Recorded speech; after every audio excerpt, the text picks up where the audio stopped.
हर्ष आहे जरी पावलाना, अर्जुन सांगू बोधाही दिशाना.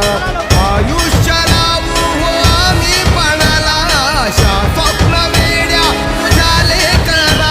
आधार लाभो तुझ्या सबुलीचा, तू करता तू दुःख हरता भक्तगणांचा दाता.